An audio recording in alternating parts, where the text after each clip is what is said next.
মালাকুল মউত দূর থেকে দাঁড়ায় দাঁড়ায় দুনিয়ার মানুষদেরকে বলে, ইয়া আইয়ুহান নাস, মানুষ তোমরা কেন কাঁদো, তোমরা কেন কাঁদো, তোমরা কেঁদো না, তোমরা কেঁদো না।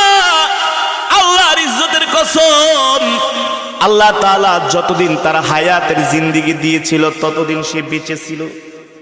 তার হায়াতের জিন্দেগি শেষ, দুনিয়া থেকে আল্লাহ তাকে উঠায় নিছেন। আবার যখন কান্না করে আজরাইল ডাক দিয়া বলে, ইয়া আইয়ুহান নাস, এ মানুষ তোমরা কান্না করো না।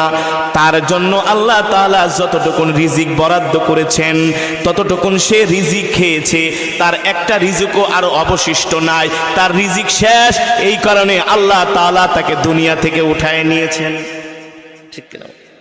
আবার মানুষ যখন কান্না করে, কবর ডাক দিয়া বলে, আজরাইল ডাক দিয়া বলে, হে দুনিয়ার মানুষ কান্না করো না, যে ইন্তেকাল করছে সে তো দুনিয়া থেকে বেঁচে গেছে। তোমরা কবরের জন্য তৈয়ার হও, তোমরা কবরের জন্য প্রস্তুত হও। সাহাবীরা জিজ্ঞেস করলেন, গো আল্লাহর নবী, তাহলে আমরা আজরাইলের মালাকুল মউত ফেরেশতার এই কথা শুনতে পাই না কেন?